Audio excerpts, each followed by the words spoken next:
Yes, red leather, yellow leather. Yes, red leather, yellow leather. Hello, everybody. It is Q&A Tuesday. He's Rob Hunter. I'm Mike Russell. In other news, appreciate you hanging out with us as everybody cues in, so to speak, from the social media sphere. It is important to realize and recognize and point out that the Democrat National Committee, the DNC, has convened all of the representatives on the Dem side, the who's who of the Dem world. And they got into a room today and they left. They walked in with some calls for unity and walked out with one representative, at least Representative Cohen, saying we're not on the same page. We're not even in the same book. So it is obviously a powwow to, do we get Joe Biden out of here or do we keep him? What in the world do we do? This is a straight up American political crisis because we said this back in the Russell and Hunter days when we were on KFYI. Like, the cover up at this level is unlike anything we've ever seen before, because this has been willing from moment one, day one, from the campaign when Biden run and they kept him in the basement. They didn't want him to go out because, number one, they were worried he's going to get COVID. But number two, he couldn't keep up with the schedule. There's a new report in the Wall Street Journal that basically said Biden skipped a meeting with the German chancellor because he had to go to bed. It was Betty by Boo's time.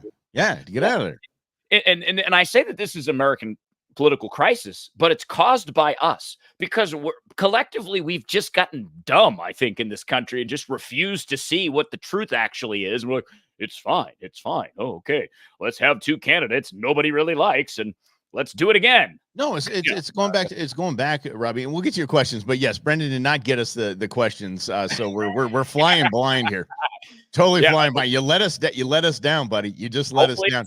Hopefully, it's a good question that makes us think because you can catch us off guard here, Brendan. Yeah, but this is Q&A Tuesday, so go ahead and fire away in the comments, and we'll get to those questions in a moment. But Rob, I think it speaks to more not stupidity. I think it speaks more to the religion of it all, and the religion of the Democrats, the religion of the right, the religion of the left. And that no, our guy isn't crazy. He's not a cult leader. It's your guy that's crazy, and he's a cult leader. No. Your guy stole our election. You guys did this, and that's what it is. And it's this time. No.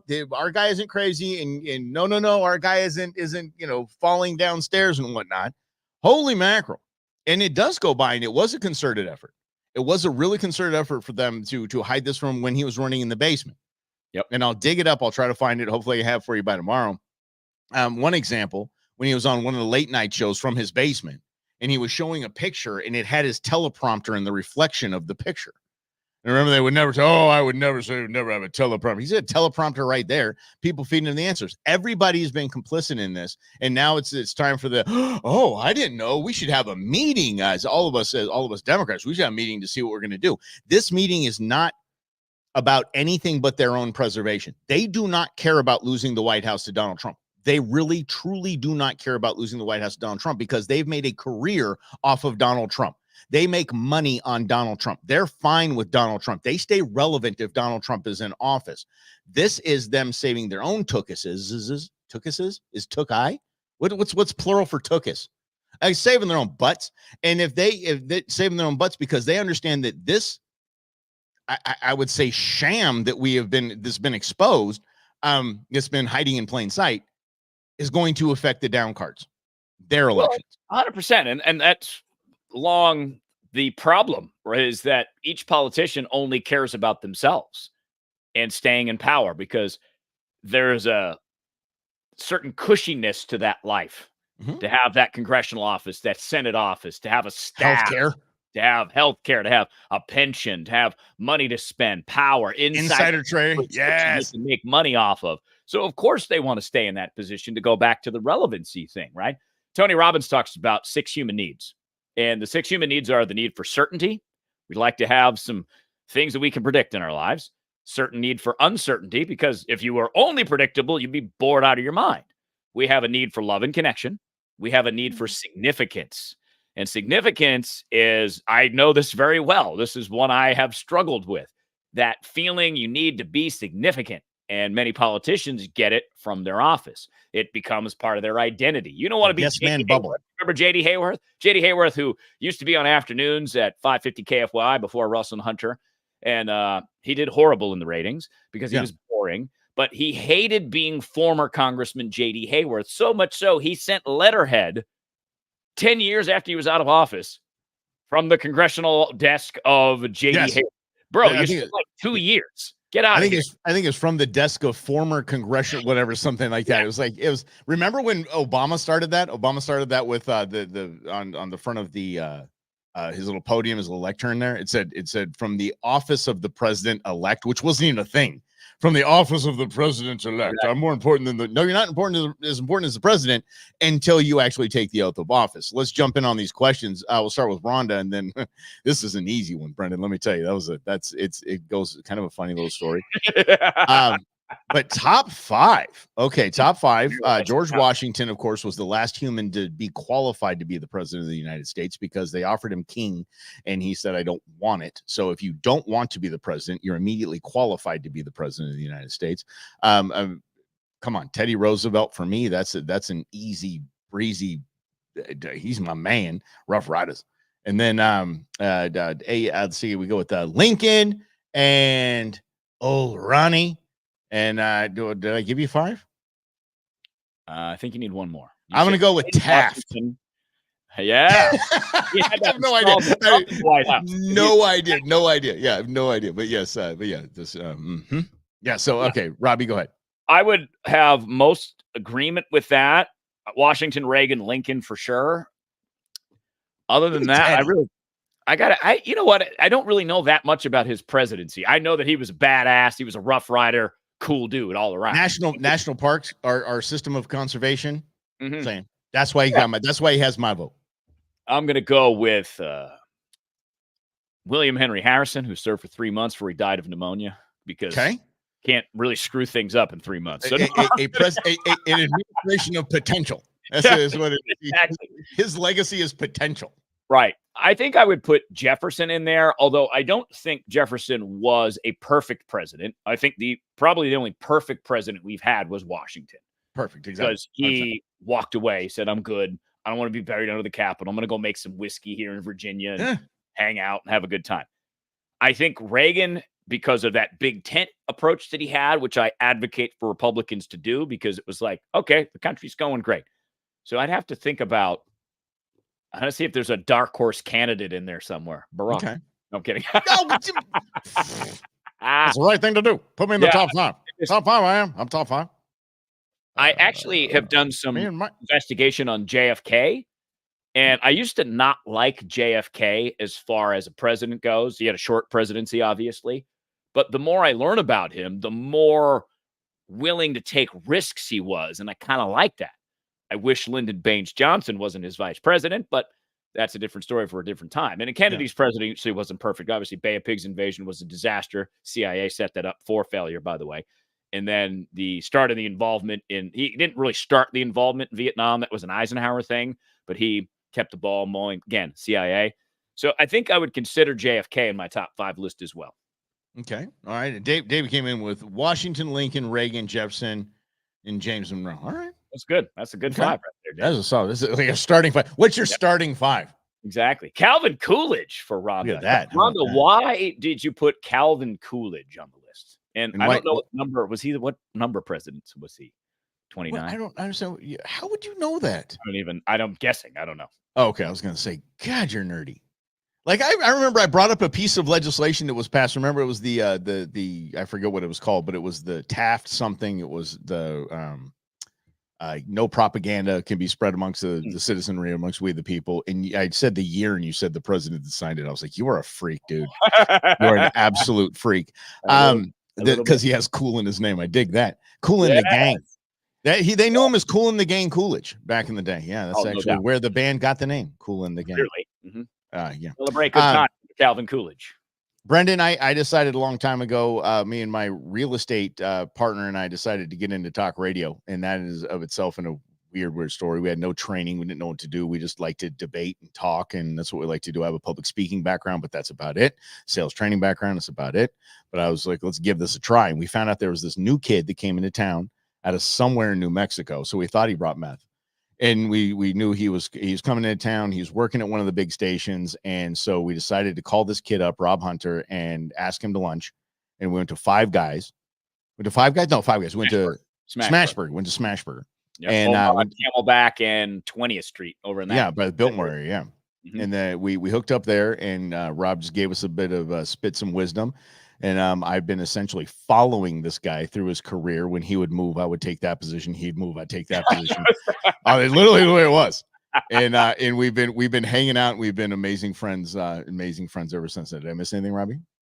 No, I mean, that really is the genesis of it all. But we just connected at that Smashburger lunch and just kept hanging out and drinking lots of beers and, firing firearms and purchasing firearms and all the other things that now 17 years of friendship have led to in a big brother, little brother type scenario here that we have. Lots of advice given in each side of the table, lots of life events.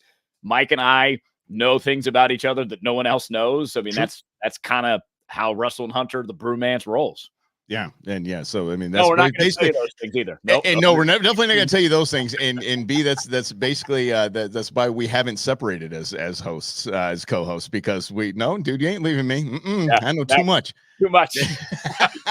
One of us will be gone, dead and gone. Lynn, I don't know what. Go ahead, buddy. No. I was just going to say we like to call our style a little pick and roll. Mike's brought this up before, like Stockton and Malone. We like to pass the ball, set the pick, let Mike go take the jump shot, nail the jumper. And then, it's my turn. I'll take the jumper. That's how we do it. And it started from Smashburger right there. Yeah. And Lynn, I don't know my IQ. I've taken after 2 brain surgeries, I had to take 2 very all-day cognitive tests, like some of the weirdest questions I've ever heard in my entire life. Kind of tracking the question, things like that. And I did well. But they didn't give me an IQ. I don't have a score for you, Rob. I will attest to Mike being very, very brilliant. Thanks, buddy. Tell you that from knowing him so well. Yeah, and I love the IQ question, Lynn, because come to find out, IQ was not started to test an individual's intelligence based on a number. It was designed in France to determine how well schools are teaching kids.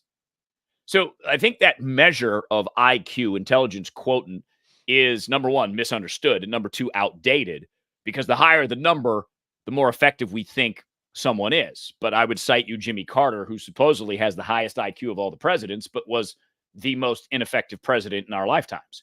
That is kind of one of those counterintuitive things where someone might have a very high IQ, but be Jimmy Carter and be ineffective at leadership, be ineffective with policies, where someone might have, say, 107 IQ, more on that average range, but a killer executor and gets things done.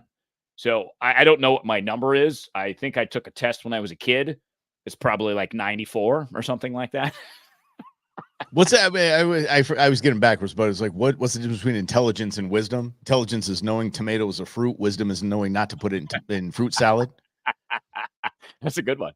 Yeah, it's like, okay, you know it's a fruit. You're the smart guy, but we don't put that in fruit salad. That's a whole different skill set. My grandfather was so amazing. My grandfather was, a scrappy dude, ran away from home at 18 and joined the military. No, 17, lied about his age, joined the military, that kind of thing. Just scrappy his whole life, and very successful. And he always said that about me, because my sister was getting the accolades for the academic achievements. She was, National Honor Society, this, that, and the other thing. I mean, I was getting at a 3.86 in high school. I wasn't stupid, but I mean, I ended up with a 4.0 anyway. But he always said, Mike's got that street smarts. You know what I mean? He's got that street smarts kind of thing. And I'm like, I think that's a really nice way of my grandfather calling me stupid. I think that's what he's doing. No, you got life skills. Life skills. Yeah. Life skills. Life skills are really what matters, especially now, because, again, if you look at IQ, and IQ, supposedly you figure out problems, know how to do these certain things. But a lot of knowledge now that we've learned, number 1, is wrong. Number 2, you don't need to know it anymore because it doesn't necessarily apply to your life. It's just memorizing things. Like, why did we learn all these things in history? For the average person, it has nothing to do with history. So why do we learn it?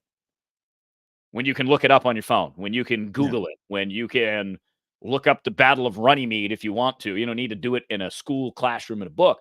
So I actually find this extension of Lynn's question to be a really good opportunity for us as Americans to update our education system, to get past facts and figures, to get more into street smarts that Mike Russell has. and teaching kids. But seriously, those are the Yeah. skills that Or help life you solve skills. real world problems, right? Life Yeah, skills. right. How does your mind work? How does it work against you? We teach kids that those ages at the age of 7. Guess what? We don't elect Biden as president. We don't elect Trump as president. We say, all right, we need to find a good 55-year-old person to be president for 8 years that has rock solid background and getting things done. Yeah. And stop begrudging people for success. Like, don't you want a successful person as president or any kind of leadership role? Don't you want that? That That'd be a good idea. makes sense. I mean, Like, look oh, he has 9 houses. Good. I want him. Like, yes, it reminds me of Jersey, the Jersey Senate race with Lurch and Dr. What's his name? And Dr. Oz, right? And Dr. Oz has 9 houses. Yeah. He didn't live in his parents' basement like the other guy did, but that's better. We want that guy running the show that lived in his parents' basement, or the one that went out and found success. Apparently, Yeah. apparently that's a good Greg, idea. if we do bring in commercials, and I appreciate the kind words, but if we do bring in commercials, the question was, you guys have perfect Russell 100 product, especially noon time slot. Are you guys going to be able to stay commercial free? If it is, it'll be less intrusive than mostly. We do hope to have some sort of sponsorship dollars. That'd be fantastic, but it'd be a lot less intrusive than actual commercials. Things like that. We're working on a new way to advertise without going through commercials. And I mean, it's just the cold hard reality, right? We can't do this Yeah. for free forever because we got to pay bills and have mortgages and taxes to pay. So there's a couple options we've discussed, and we're going to have a meeting next week to kind of further that process. But at least I would say that if we are going to do advertising, it will be for products that will benefit you guys that we have a stake in. 100%. Right? Yeah. There's no look, we don't pitch stuff that we wouldn't use, guys, that we don't use. Exactly. That goes on all of our everything. If Equal Matters gets a sponsorship, it's not going to be somebody that Rob does not believe in. If Go Show gets sponsored, it's not something I don't use.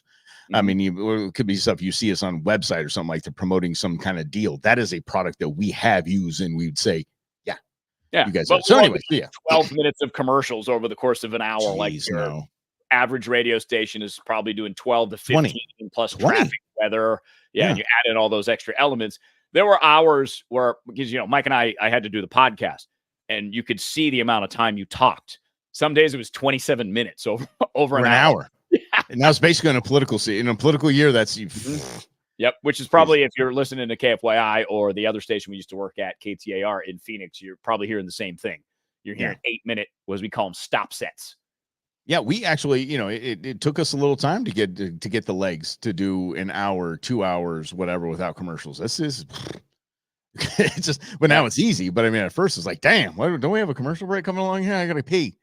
Yeah, I was gonna go make a sandwich. What way? Yeah, we used to do a bunch of it while we were drinking beer, so it just made it easier to just keep talking. Yeah. And so and Rhonda, I don't. I actually, last person I spoke with was actually from the previous joint from KTAR. I spoke with Larry for about a couple hours, and that was a good visit. But no, kind of different exits for Rob and I. Rob did his own on his own accord, and I was asked to leave. So after that, so I little kind of wound, a little sensitive, and I don't think I'm gonna pick up the phone and call so and so. Yeah. A couple people here and there, Instagram chats, texts here or there. And I still keep in touch with a couple people over at the old joint too. Joe Huizinga, our buddy who just got his own show, which we're very excited for him about. Right. And I mean, okay, so I apologize. So from iHeart, yes. I just chat with Reed from the country station, I mean, yes, but from KFY, no. Not for me, at least. Mm-hmm. Yeah. Were we... Okay, what's next? Let's see. Short catchphrase, sum up your overall approach to work, life, etc. It would be the title you had a biography written someday. What would it be? A catchphrase. Ooh, Brendan, this is a good question. I don't have a catchphrase. I would say short catchphrase or overall approach to work. I don't know if it's a catchphrase, but mine's pretty easy. It'd be fun is hard work. I did that phrase changed my life, and I've set my expectations to everything I do in the outdoors, everything I do here online as it's fun, but it's hard work. Fun is hard work. Fun is not easy. Fun is never easy. I would say follow your passion. For some strange reason, I was able to. I had this little calling when I was 16 years old. to go do a hip hop radio show at Emerson College's radio station, 88.9 WERS. I went and did that. And that led to, but it also taught me skills. Like all I did in college, I basically lived at the college radio station. I was there all the time. I was either working on my hip hop show, I was doing news, I was doing sports, I was doing production work.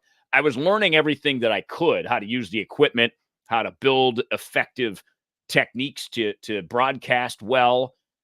And that passion stayed. I moved to Florida because my wife lived there, and she, in the summertime moved back to Florida. And I was like, I got to get out of Massachusetts. Ended up getting my first job in talk radio. And then that became the passion. That became the thing that I knew I wanted to do. So the long answer, Brendan, is follow your passion. Follow that thing that pulls you, and it's going to suck. I'm Rob Hunter reminding you to follow your passion. See, it's like get your dog spayed and neutered. Yeah, it's dogs and get spayed. Yeah, but mine is fun is hard work. Reminding you the fun is hard work. I don't think that's a catchphrase. Was that a catchphrase? I don't know. He said it sounds like a catchphrase to him. What about you, Rob? Good advice. Okay, I don't take that. What's WTIX? What's that, big guy? That is my New Orleans radio station. Okay, Gina, how you doing? Gina used to hang out with us. So we had an event in New Orleans, and I'm at the time, I think 26 years old, where I got to throw the first pitch out for a minor league baseball game, the New Orleans Zephyrs. I think they were the Astros farm team. And Gina came to that event. It was pretty fun. We had like 100 people there. We had a small little station. So to answer Gina's question, I keep in touch with Shane here and there. His in-laws have a place out here in Phoenix. So when he comes out here, we hang out. Mike actually got to meet Shane, probably pre-pandemic at this point. Yeah, through pre-pandemic. Yeah, we went to the Wandering Tortoise, had some beers.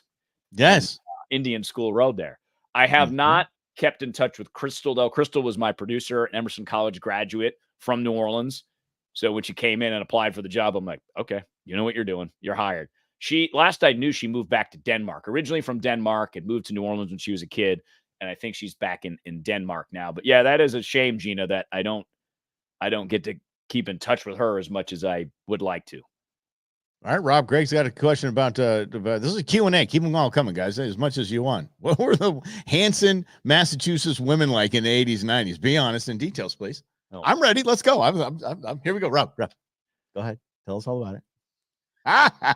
In the 80s and 90s. Ready, I know. I'm just trying to think of what do I want to say here? You're as red as that book behind you, G. Yeah. Oh, that's awesome. By the way, that painting up there, our friend Jordan painted that one. Oh, nice. It was one of our original partners in the Brumettes. Mm-hmm. So the answer to the question, Hanson, Mass, what were the women like? I mean, you talk about like the girls I went to school with. He said details, so I'm sure he wants some risque details here, buddy. I mean, what are they? There's nothing really risque. I was a late developer when it came to ladies. I was very shy. There are several attractive ladies, though. There is Jill. I won't say their full names, so I don't call them out here. That was my first crush back in kindergarten. She's still cute. Let's see. Brooke. I had a major crush on Brooke going into high school, which my brother thinks is funny because she's somewhat looks similar to my wife. I'm like, okay, I have a type. We got a type, bro. Exactly. Yes. But they were good. They're small town, Boston, suburban women. Yeah. All right. And David, definitely, man, for sure, man. Reach out to us. Let's make it happen. So show us, and if you do like the social media, instant messaging, and things like that, reach out to Rob. I never check those things. He can attest to that. I really don't. I'm the worst. I'm the worst at checking email. I'm the worst at checking instant messages. And I see all these things when I launch a social media that I have all these messages. I'm like, I have no idea what happened. What's that? It can be overwhelming. Yeah. Mm-hmm. Then somebody said to me something on LinkedIn. I said, I have a LinkedIn account. It was Rosemary Scarfo from KTAR. Rosemary Scarfo, which was Pat McMahon. Pat McMahon. Michael, have you met my dog Bijou? She was his producer for years and years and years and years and years. Fantastic woman, former nun. What a story she has. If she could hear us, we should probably put her on the show. Is what we should do. She's amazing. No doubt. One of the kindest women I've ever known in my life. All right. What else do we got here? Do either of you feel that growing up in traditionally blue states, California, Massachusetts, has lent to a more objective perspective in what has been a career largely conservative-based radio? Way to bring it, my man. Holy cow. Go ahead and kick it off, Robbie. Because I mean, you are the mass hole. You know what I mean? Yeah. I would say yes. I would say that the broader the perspective you have based on your experience, the more open-minded you are. Because helping to understand reality is interesting because, again, Mike and I talk about this all the time. You can cite me all the facts you want, but in this modern day, you're not going to change my mind because we are emotive beings and people have their own realities. So growing up in a state like Massachusetts for 21 years, there was a certain way to look at not only my life, but political life. It's a Democrat state. My uncle was a Republican in the state house, 160 members in the state house in Massachusetts. I believe there were 15 Republicans or something. I was going to go with 7. Yeah, it was something ridiculously low. right. It may have been 30, but Yeah. it was overwhelmingly Democrat. So it's almost is a one-party state, but Massachusetts occasionally would vote for a Republican governor. So it was kind of this weird balance. But I think, Brendan, what that taught me was certain people look at the world different ways, right? And if I want to be influential, I can't beat them over the head with facts, which is how I spent my early talk radio career, just coming with the facts, beating people over the heads with it. I wasn't really political in California. So I was just a kid, and it wasn't really, my parents weren't very political. They were just, kind of normal middle-class folks. We played little league, and, my sister played softball, and we were in, karate classes and stuff like that. It wasn't anything that politics really wasn't a thing. Baseball was a huge thing in our house.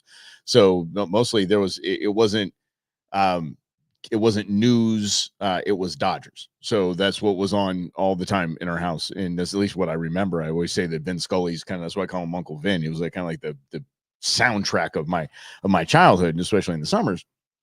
But then I came here to Arizona in high school and then went back out to California and started to mature a little, look around, started to register to vote, this and that. And I'm looking around like, these guys are lunatics. These are absolute lunatics. And I moved back here to Arizona and I just kind of felt at home. So I think I kind of look at California now as just, poor California. It's just like that, like your wayward nephew or something. Like, oh man, just can't get things right. I tell you, just.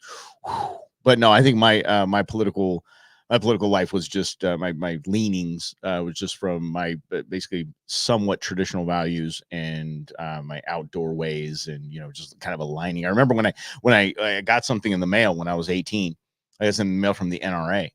And I asked my father, I said, why did I get something from the NRA? Like, I don't have a gun. Why would they send me? He goes, did you register Republican? And I said, yeah. And he goes, that's why you got that from the NRA. And I remember thinking this is kind of the weirdest thing. I was like, I'm on the right team. That's right. Yes. Yeah. So that's what I haven't looked back since, slamming 2A in conservative 2A there. So yeah, but I don't think it really knowing a lot of people in California and knowing some are darn near socialist or even devout socialist that drive Lexus and live in $2 million homes. But usually that's how it goes. Socialist, yes. But it that has helped. And I'm dating a very liberal woman who's a part of a liberal family. And that is more helping kind of moderate my going straight diving into a MAGA pool. Well, and I think what that does though is it helps you understand that 70% of us don't think the country's going in the right direction. Mm-hmm. That is something that goes above any party label you want. This is why we're so divided, because the question now is which is the way to make America better if everybody thinks it stinks. And I'll go back to your point about the guns, Mike, because Brendan, growing up in Massachusetts, I didn't give two thoughts to a gun. I didn't know why anyone would want to own a gun. Like, why would you want to own a gun? Right. Because you can, and it's fun. America. Yeah. But, that is something that I had to be educated on by Mike over the years, because the first time I shot a gun, here's the story for you. You may have heard it before. Going back to Gina, when I was a young baby talk show host in New Orleans, guy calls up. His name is Mike Casewell. He goes, hey, you ever want to go shoot guns? Let me know. So a random guy calls the radio station, and I'm like, yeah, sure. Let's go shoot guns. So I meet this guy on a Saturday morning, and we drive off somewhere 45 minutes outside of New Orleans, and we go fire some firearms. I'm there with a strange guy with a bunch of loaded weapons. And I was like, all right. this is way harder than I thought. Shooting firearms and hitting a target, way harder than I thought. Mm-hmm. So that opened the door, but then I didn't really revisit it until I met Mike in 2007. And then I don't even remember the year I bought the firearm in the parking lot of the Joyride Tacos in Uptown Phoenix. But many years later, that was the first purchase of a firearm. There you go. Just like that. And see, what was the first election you voted in? Rhonda, I was, let's see here. I missed Clinton. I missed that one. W. Oh, really? 2000. Yeah. 96 was mine. I turned 18 that year. I did vote for Clinton and a bunch of Republicans because I was like, Bob Dole's old, doesn't relate to me as 18 years old. Bob Dole. Massachusetts. Clinton was going to win it. Bob Dole. Yep. Yeah. So, 96. I graduated high school the same year, Rhonda. 96. Okay, I graduated in 93. Yeah. Yeah, I graduated in 93. So, yeah, it was 93. Apollo High School right here. Go Hawks. Yeah. My daughter said she was here last weekend. She came out in Apollo High School t-shirt. Like, whoa, where'd you get that? That was rad. I forgot I had that thing. She's like, you don't have it. She's like, it's mine. Mine now. Like, okay. Well, I didn't know I had it. So, okay. Exactly. And yes, I was a product of the 80s. I hit the 80s with 5 years of momentum under my belt, and I hit those 10 years hard. I love me some 80s. 80s were just absolutely fantastic. What a great decade. What a fantastic 90s too. Two fantastic decades. 90s is the last great decade. Last great decade. Absolutely. At least as of now.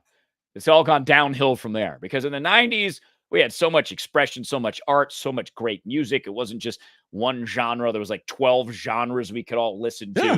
There was all kinds of cool clothes to wear. 90s, that was where it's at. And I'd say late 80s and 90s, especially when you talk about music, I think one of the coolest things about that, and Rob brings up how many genres of music there were, nobody judged anyone for music genre at that point. Everybody could listen to everything and nobody cared. I think we're kind of getting back to that as the artists are starting to meld into different genres, and I think that's really where it should be. Like our buddy Malcolm said, what did he say? A monoculture. Basically, music is kind of trending into that. By the way, and I sent you, dude. Just such a side note. Did you watch that full trailer I sent you today? Yes. What? Got me excited for a movie the first time in a long time. Holy cow, dude, that Gladiator 2. And I'm like, Gladiator 2, why do we need a second? Then I saw Denzel's in it. And it looks hard. You had me at Denzel. I know. That's why I sent it to you, kid. Plus, the great thing is what the trailer makes it seem like in Gladiator 2 is that Denzel's about to overturn the entire Roman Empire with crazy. One of those gladiators. I'm like, oh, being a bad yes. And I think Lucius is now like old and like he's running the joint. He's the Caesar. And I'm like, I'm in. I'm like, all right, Emma. I saw a post. Donald Glover, a.k.a. Childish Gambino. He went to the movies in New York, I think. It was $26 for one ticket. He posted the picture of the ticket. I'm like, $26? I might as well just buy the movie for $19.99 on Amazon when it comes out and save $6 because if you take two people, $52. Who's paying $52 to go to the movies in New York City? I'm going to be old. I'm going to be old and say that I did last weekend. I went and saw Horizon, the first installment of the Kevin Costner Western kind of thing. No. Good. But there's like 18 plots that they're announcing in the first episode, and it's 3 hours long, and I just couldn't hang. And then there's another 3-hour one coming in like 3 months. No, next month. It just keeps on. It's just every month's going to be another 3-hour shot. I'm like staying home. Yep. So I can pause it, do whatever. I mean, yeah. An IPA at the beginning of the show was not a good idea. Too long. Yeah. Too long. Way too long. So anyway, good stuff. All right, here. So Truman, you got a question in here, buddy? I didn't see that. Yeah. All right. Broadcast radio. Were there any guest interviews that you really looked forward to? Ultimately dread doing? Okay. Yeah. Go for that, Rob. You have a lot more guests than I have. Always look forward to Bill O'Reilly. Bill O'Reilly was always fun. We had him on once a month for a little over a year on Russell and Hunter. I always look forward to that. Who did I not look forward to interviewing? John McCain. He said the same crap over and over again. I was like, all right, great. The vice president of Ukraine. Awesome. And, he was who he was. So, and his daughter's insufferable daughter showed up with him every time. Like, Daddy. Oh, I can't. Oh. Yeah. And, people in this world, I just can't be around. There's just certain politicians that don't really tell you anything. Those are the ones, Brendan, that were not fun to do because it was like pulling teeth out of people. It's like, okay, you're giving me garbage, absolutely nothing, and you're trying to hold them accountable, but they know how to squirm out of things. So there's certain politicians that were really, really good at that. I'm trying to think of, I always liked interviewing Schweikert too, because I felt the opposite with him. I felt that David was there to remind us of what the real problems and challenges are ahead. It's just that nobody really wants to hear it. Although we were number one in the ratings, so obviously we did kick some serious booty some there. people wanted to hear it. I did, I Doug O'Reilly. Of course, Schweikert's become a friend, and I just, I think back in the day, I dug the comedians we interviewed, like having Adam Carolla on a show, talking one-on-one with Adam Carolla, with just so many comedians. I can think of Jay Moore and just in Caliendo, and it was just fun. It was just, and Sinbad especially was hilarious. and I got on the show once. Sinbad. How about that? Nice. When I had Carolla, I started setting up like what I was going to ask him about, and he goes, no. He goes, that's got to be live. He goes, I do not want to just shoot it to me, and I'll shoot from the hip, and we'll go from there. And he went on a 7-minute rant of should people in coach be able to use the first class bathrooms. I mean, I was listening to him. I'm like, this is some of those genius stuff I've ever heard. I mean, not even on a comedic level. I'm like, the amount of logic that this man has on something that he didn't know what was going to be asked was amazing to me. It was just absolutely amazing to me. Clearly thought about that one before. And then I tell you what, I did a show for God knows how many years. It seems like 50 years I had to do this show called The Think Tank. And Mike O'Neill, we became friends. He's very, very just almost socialist Democrat. And he would pick the guest for our show.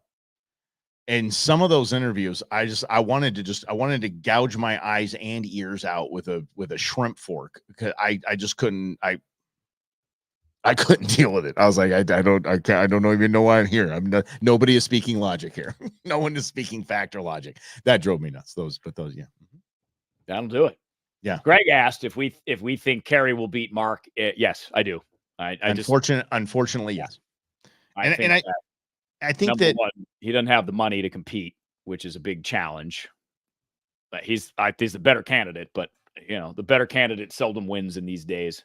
That's A. Because he's qualified to do it, and he'll do a good job. So that's A. B, I think that there are enough Republican voters in this state, primary voters in this state, that might not like Kari Lake because she's gone off the rails, yet still have that bitter taste of our current governor beating her.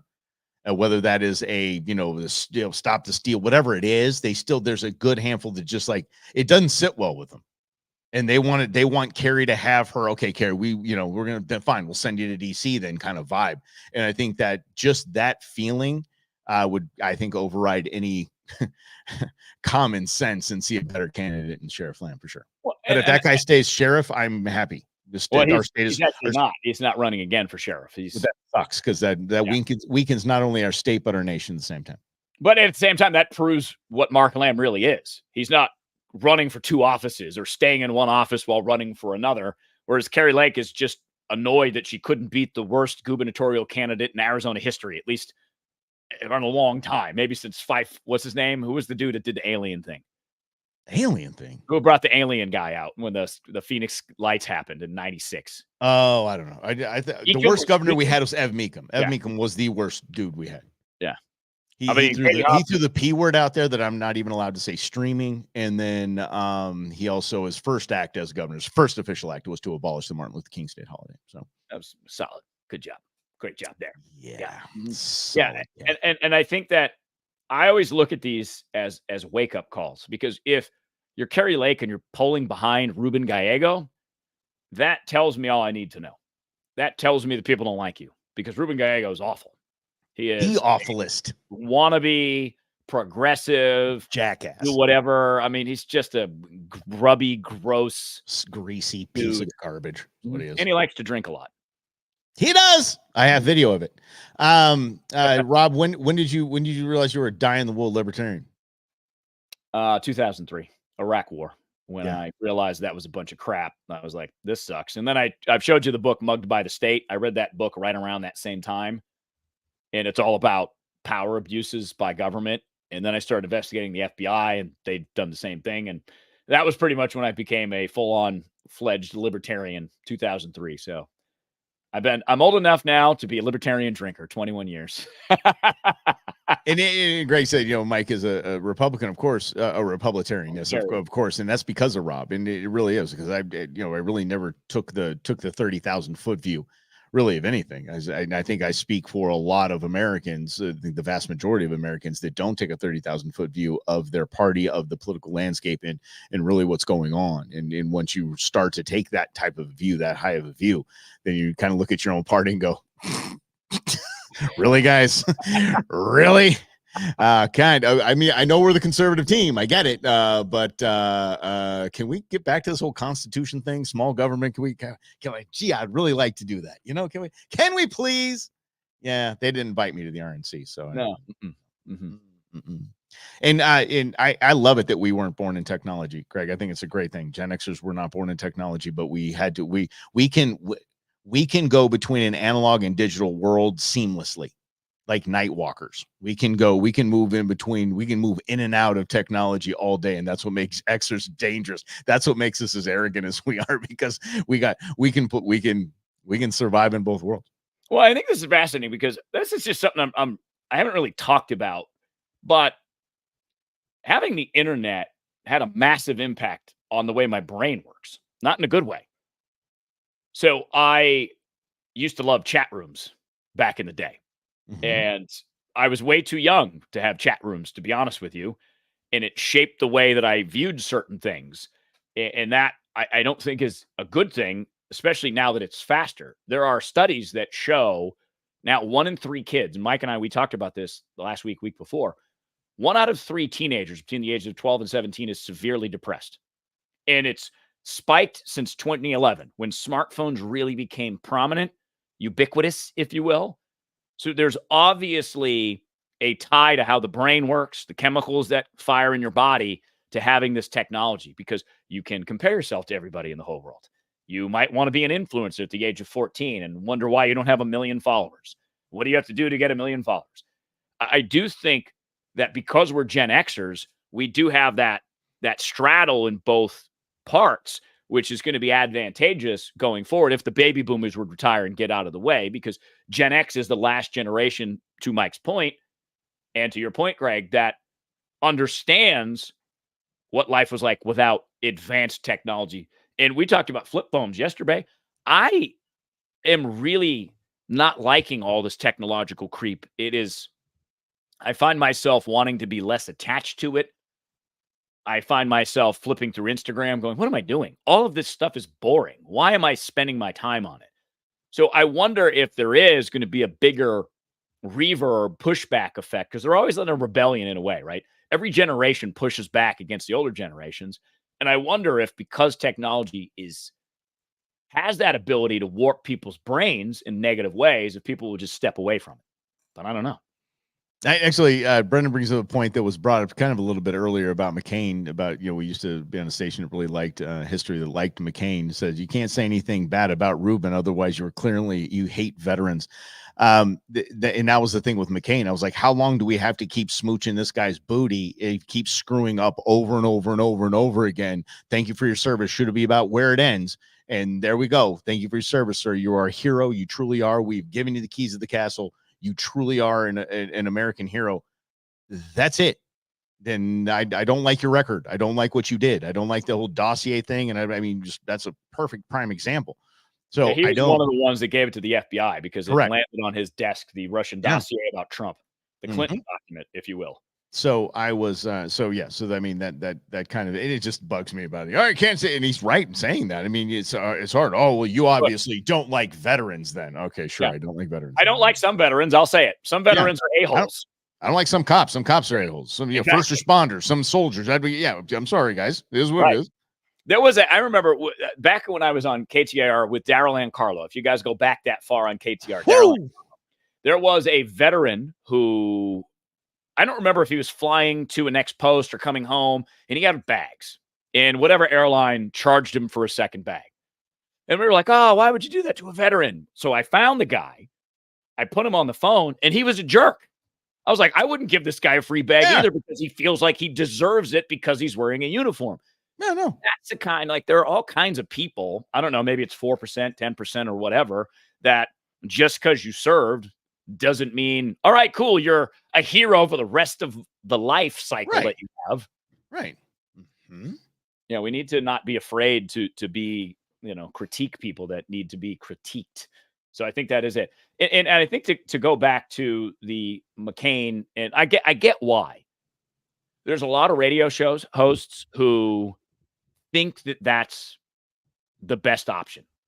What do you mean? Just bring in a senator, talk to a senator, while that senator just advocates for another war, because that's all McCain did in his last 15 years in office was, we need to bomb this place. We need to go to war to this place. We need to do this. We need to do that. Very much a big part of that military industrial complex, which we find ourselves in a very disadvantaged position because we spent all this money and resources and lives in Afghanistan and Iraq, and now China's bought the world because we spent all our money on dumb crap in Afghanistan. Okay, it was about dumb. So listen, I just asked. I can verify it, but I'm pretty sure it's about right. About 27 to 28% of veterans have ever seen combat or have been deployed to a part where they're in combat. Those are the ones who get whatever you want. Hey, hell yeah! I mean, and Rob and I couldn't run on that platform because then you hate veterans. I served at this. My dad. My dad was drafted. Okay, my dad didn't volunteer. He didn't sign up for any of that, and he managed a golf course. A military golf course for his entire deployment, Anyone that said thank you first, he never mentioned he was in the military, because he was like, why? Were you kidding me? I'm now a scratch golfer and I'm a pool shark. That's what I did for however many years. That's all I did. And he goes, I didn't even choose to do it. I was just told to go do it. I was drafted and I was told this is where you're going to go. And so it does get a little tiresome, the entitlement of some that especially like okay, I'm not going to get into the names, but just it's hard to run on that platform though. Oh, absolutely. It's hard to run on that platform, especially if you were injured in battle, you're injured in combat. You got to go to the castle. What do you want? We got you. Yep, absolutely. You want job training? What kind of job you want? We'll help you get that job. I mean, whatever it is, we'll damn near guarantee you that job.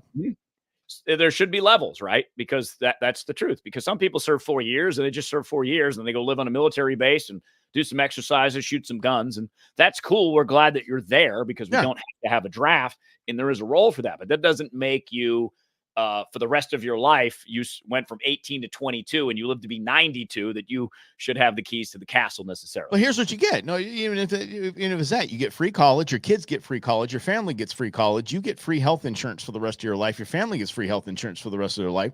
So, you know something? That's a good trade-off. Hey, thank you so much. You've got a pension, you've got a military pension now, which I know more people in the military that have military service that are veterans that are on 100% disability while they're working and doing other things and having trust me, the benefits are there for y'all. They are. It's just, I don't know how we got off on this rant, but I was like, it's like McCain. I'm sorry. You did the most, champ, and we did give you the keys to the castle, but I'm not going to keep kissing your booty if you keep sending our country down the wrong way. Well, and that's all a big part of it, right? It's if we look at the larger industrial complex and how much money of yours that it spends, part of that is a lot of these benefits. Part of it is a lot of these healthcare costs. And then there's other challenges in the VA because they're big pill pushers. So you take in a veteran who might be struggling, you give them some pills, whether it's pain or depression or PTSD, and you send them back out into the world without actually treating the symptoms. So if we really wanted to dig into veterans and taking care of them, that should be our number one job, not funding a Ukraine war to make sure that the defense contractors get to make more weapons that we have to buy. But it is hard to say that because of what Brendan pointed out. Oh, you want to be the anti-military guy. I'm not anti-military. I just want to use the military smartly, and I want to treat the people that volunteer to serve well. And, there's certain levels to that. Like Mike said, if you manage a golf course, it's cool. You get your benefits. You get to go to college. Your kids get to go to college. You get your health care. It's cool. There's nothing wrong with that. Nope. Mm-hmm. Yeah. Yeah. And I'm with you. Would we ever go back to terrestrial radio, some version of Russell and Hunter? It would have to be a hell of a contract. It'd have to have a hell of a reach, and Rob and I'd have to be able to do it the way we want to do it. And I think we're stubborn enough. We're stubborn enough now and confident enough now that we would it would have to be seriously one hell of a package to make that happen. It would have to be bigger reach than just one local. It wouldn't be a local show. Let's put it that way. And by the way, it would evolve to the streaming anyway, because that's where it's going. That's where the entire industry is going. So I mean, if we did that, it would be big, but it'd be a little bit bigger on this. And that's why we love having you all here and helping us start this and helping us grow this, because we honestly think we can grow it to a pretty solid level, sizable level. And I think that there are limits to terrestrial radio because it is really partisan. It is really geared towards making money, which is fine. I have no problem with that. But it prevented the company, in my view, from getting creative into what Mike and I could do. Because one of the things that I pose is like, I like to move around. I like to be in different places. You know, my dad's 76. He lives in Maine and Florida. I would like to be able to go visit him and not take vacation time, right? But I could do the show from Florida or Maine. Mm-hmm. Yeah. And they're like, no, we don't really want to do that.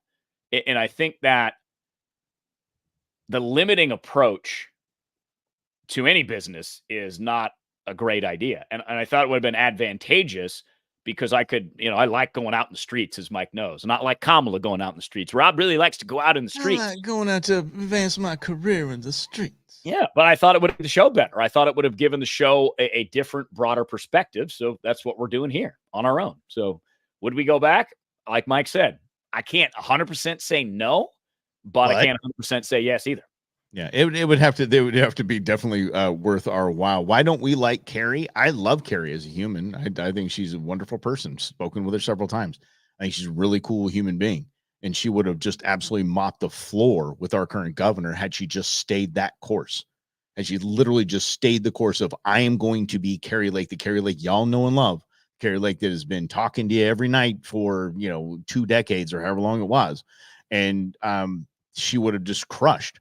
But she went off on a path that we didn't really agree with, and even in this senatorial campaign, she's I don't like the moves. It's just constant. I was stolen. It was stolen. It was stolen. It was stolen. It was stolen. Instead of here's what I need to do. Here's what I can do. And it was like that the stunt she pulled where she ran into Gallego at the airport with 3 cameramen, stuff like that. It's not the kind of politics I like. Here's my Gina challenge with Carrie. It's all of the things Mike said. It's I want to be Trump light because I want to be liked by Trump. And I have problems with Trump too. The election was not stolen. It wasn't. He lied because he lost to a dead guy and he got pissed off about it. Because Donald Trump has said consistently his entire life, he hates to be a loser. I'm not a loser. I'm not a loser. So that really started a series of decision-making by him and his candidates that make me uncomfortable as a freedom-loving American, because it has created so much dissent now and distrust in this country. It's going to be hard to fix. And Carrie Lake is not attempting to fix it at all. She would just rather go down with the ship because she's stubborn, surrounded in this bubble of weirdos.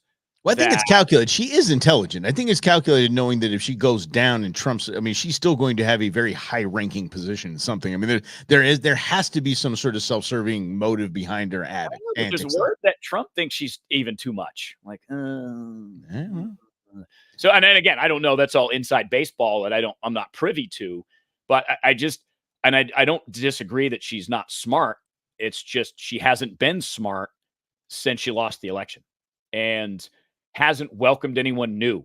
I mean, if you lose an election by 17,000 votes and you're not self-reflective and you go, wow, maybe I shouldn't have told McCain Republicans to not vote for me. Yeah. Because you remember, Mike, there was a press conference. My old radio show co-host, Carrie Dozer, was at this press conference. Didn't like Carrie Lake so much. She shows up with a bunch of other Republicans to say that they're voting for Katie Hobbs, even though they know Katie Hobbs isn't a great candidate. That's the difference in the election. And if you're not willing to be honest with yourself, how can I trust you to vote on things that matter to me? So that's, I mean, and she brought in, what did she bring in? Bannon at the end of the whole thing? Like, just no. Yeah, no. Exactly. She tried to seal the deal with like the crazies. Yeah. So and I appreciate that, Rhonda, and I appreciate you guys agreeing. It's funny. Brennan said his next door neighbor was her camera guy at the airport with Gallego. I think, oh my god. but at the same time, I mean, my girlfriend's neighbor is well, like 3 houses down. Was Mark Kelly's campaign manager. And I just look at the guy. I was like pulling in the driveway the other day, and I was looking down, and he was showing family and back to walking their family in the car or something like that. And I was looking at the guy, and I was like, I don't know how you sleep at night. Like I just it was kind of this inside, like, dude, really? I mean, that's just grease. That was the dumbest campaign ever. But y'all, that's how you do. That's how you roll. And it's just the grossness of it. And that's kind of going back to the Kerry thing. It's like those tactics are just gross. No one likes those tactics. No one likes seeing those. And by the way, anybody that likes seeing those are going to vote for you anyway. Literally, you're not showing, you're not moving the needle at all. You're just your people will always vote for you. There are people that are going to vote for Kerry Lake because she's most likely going to win the primary. Kerry Lake is going to get a majority of the Republican votes because they're not going to vote for Ruben Gallego. So she doesn't need to pull any of these stunts. She needs to win independent minds. Exactly. And there's a lot of them in Arizona. One-third of our state is registered independents. And that's it's just being realistic, right? You can promote the Trump policies if you want to, but not be like Trump because there already is a Trump. Why would you want to be like Trump? I never tried to be like Rush Limbaugh on the air because there was already a Rush. Why would I want to be like Rush Limbaugh? Why wouldn't I just want to be me? So I think that's, Gina, to give you the long-winded answer on that question for both of us. I think it's a character issue at the end of the day. And I think that, to Greg, your point, I know you speak very highly of Sheriff Lamb's character, but I agree. He is a man of character and of principles, and that's why I like him. And that's why he can't win in today's political environment. That's why you lose. Mm-hmm. I mean, we thought that Crenshaw dude was going to be like the savior of the conservative Republican Party, savior of the VA, and everything was going to be, well, he's just in there just making himself rich. It's a bozo. And I just don't, there's people of character don't run for office. Let's just put it that way. That's true. Because, but again, one of the reasons why, Mike, is we're so judgmental. Oh, Mike Russell smoked weed when he was 19. We can't vote for him because we're going to pretend to be morally righteous when we circle our bubble. But where were we taught this? That's the thing. So it's not like, oh, society and we're government. No. We were taught this from a early age. How many valedictorians ran for class president? No, prom queen did. Mm-hmm. You know what I mean? Not just do we voted for egomaniacs since we were in school. And that's kind of what we're. Oh yeah, that seems very presidential. Seems like that's a good senator right there. That's a good candidate right there. That's it.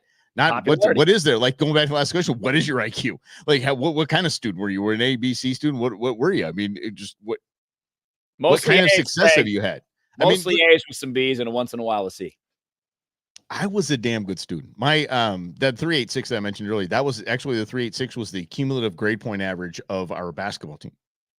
Well, didn't you have to, or wouldn't? Oh yeah, you weren't nailing A's. You weren't nailing jumpers. To tell you that much. Hey, sure. I love that. Yeah, I that's very funny because I think my friend Brian, who was the class valedictorian, I think I nominated him for president of something or other, and of course he didn't win because he's a valedictorian. By the way, I got my ballot in the mail yesterday. I filled it out and put it in the mailbox today. I did vote for Lamb, so I will go on the record for that. Yeah, 100% I'm voting for Lamb. I mean, I don't think he's going to. I'm going to vote for him, and I hope there's enough people that are saying the same damn thing, and then he just magically pulls this off. Could you imagine? I'm going to reach out. I mean, we just talked about Kerry. We talked about Kerry in depth here. Could you imagine if she loses the primary to Sheriff Lamb? She'll move to Mar-a-Lago. Yeah. Holy mackerel. Yeah. Oh, Arrow, I tell you this. What's up, Arrow? How you doing, brother? The guy, clown like Gavin Newsom. I don't know. I would actually vote for Gavin Newsom over Ruben Gallego. He's that greasy. He's just not good for America at all. At least Newsom sucks. Yeah, right. That's so good. Yeah. Mm-hmm. Yes. I'm running for office. Yeah, Rob and I have gone back and forth running for office too. I remember when Trent Franks was horrifyingly #MeToo'd in the worst way, because what a good human being he is.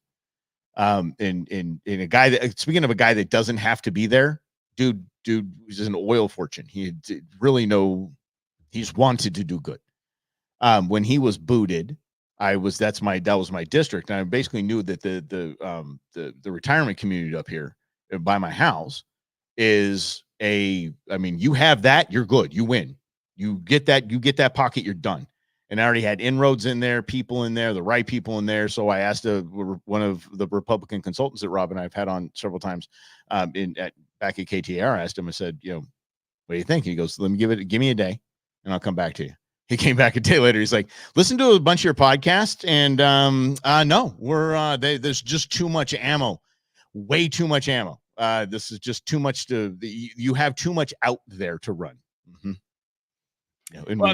And this is where the main point that I always make ad nauseum for you guys is this is up to us. Yeah. There you go. If we want to accept this crap, okay, cool. Let's keep accepting this crap and see what happens. But if we don't want to accept this crap in these candidates, then now's the time. I mean, not this year, 2024, but 2028, 2026. We have time to alter our entire process and what we talk about and what language we put out there to actually make a difference.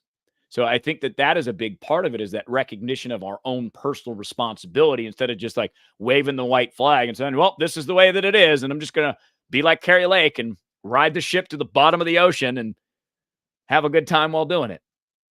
This was a good time. This was so much fun. One more question, though. Oh, here we go. Okay. Worst job we've had, radio or not radio? Oh, crap. I don't think I've had a worse job. There were challenges I've had at each job. Like there were times at KTAR where I wanted to quit. Yeah. Especially in the early days, I was working a ton. It was a lot, but purpose eventually won out. When I was getting out of, I'd been in real estate for a hot minute, and during the rise before the fall, there was a friend of ours that lived next door to the CEO of a big mortgage company, a big lending company. So he said, hey man, just come, dude, just sit at desk a couple days to see if let's come on, man. You'll like this. You're going to make some money. You're going to make some money. I'm like, okay, whatever. I'll go check it out. And so I started doing it and realized that in training, they said that we needed to go after Spanish surnames because they don't know better. And we need to tell people that, a 650, 700 FICO score is bad and they need a higher interest rate to get it up closer to 800. And it was basically this chop shop. It was like this boiler room kind of atmosphere. It was absolutely, I just sat there. I sat there for an entire week until they fired me. I didn't make one phone call. I just sat there until they fired me. It was absolutely, it was Ameriquest. Ameriquest Mortgage was one of the big subprime banks. And they were even the big, I always thought it was funny that when Artie Moreno bought the Angels, that the big Anaheim A outside of the stadium, it went from I think a Pepsi sponsorship for decades. It went to Ameriquest was on the A, and he was the first Hispanic owner of a team. And I'm like, that company literally goes after Hispanics. It was terrible. So shady. Yeah. I've never had a job like that. Here are my jobs. I worked in a grocery store for 5 years, high school and college. I was the student program director at my college radio station. I then went, here's the job. I forgot about this job. I worked at a car dealership when I first moved to Florida for like 2 months selling cars. I hated it. Awful. Hondas too. And I love Hondas, but it was that aggressive type of dealership where 9 dudes would walk up to your car if you pulled in the lot. So I lasted 2.5 months until I got my first radio job. Saturday nights, 7 p.m. to 1 a.m. Exactly what a 22-year-old recent college graduate wants to do. Instead of hitting the clubs, I'm hitting the station, paying my dues, getting it done. And then from there, it was radio station. So it was Gainesville, Florida, where I started, Boston, Mass, at WEEI, and I had a little stint at my college radio station again as the assistant GM. Then New Orleans. And then I had an 8-month period after Katrina where I couldn't find a job, and I just played a lot of Tiger Woods golf on PlayStation, applied for jobs every day.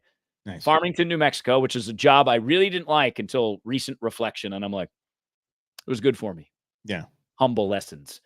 And then KTAR got fired, valeted cars for 6 months or so, started filling in at KFYI, and then started doing the download at 5 a.m. And then it was Russell and Hunter time 5 years later. So I really, the car dealership would be the only one of those jobs that I would be like, oh, that was not for me. I got to say 2 crazy ones I had. Like, basically '08, the downturn. I was in real estate, lost everything. Boom, lost everything. Overnight stocking at Home Depot. That's humbling with 2 children. No doubt. Did that, and then prior to, when I was changing in real estate, I forget, I was going from regular real estate to investment real estate, so it was dry period. I'm not kidding y'all. Overnight infomercial call center. I answered infomercial calls, late night infomercials. I answered those calls. Wow.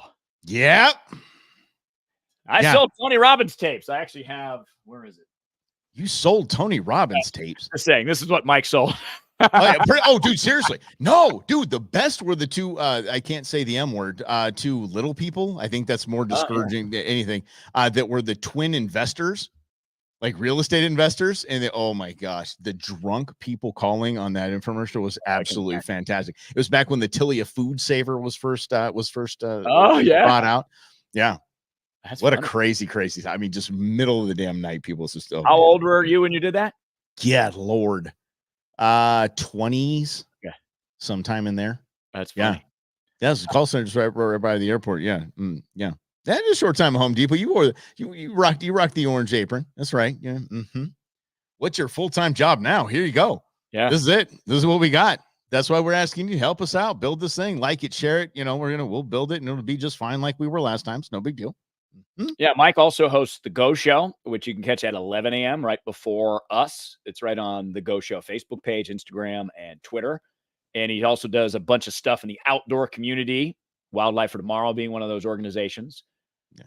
And let's see, I am now a communication coach as well. I help people get their message out more effectively. So I do that in addition to this and, whatever else I can get into, because Mike knows I always like to have 9 jobs. That's true. It's like a damn Jamaican. Happy 12 Kings. Yeah. All right. Cleaning toilets. Yeah, we had them, guys. All right. Well, let's do this again, guys. It's been a ton of fun. We got to go get the heck up out of here. So love you all. Thank you so much for playing along. And we'll see if we can make it a regular thing. I think it can be a regular. I don't know about weekly, but we'll see if what we vibe in our little powwow that we're having next week. So y'all have a wonderful day, and we'll do this again tomorrow. Got a lot to talk about tomorrow. Holy mackerel. Here we go. Right here on Russell and Hunters in other news. Have a great afternoon.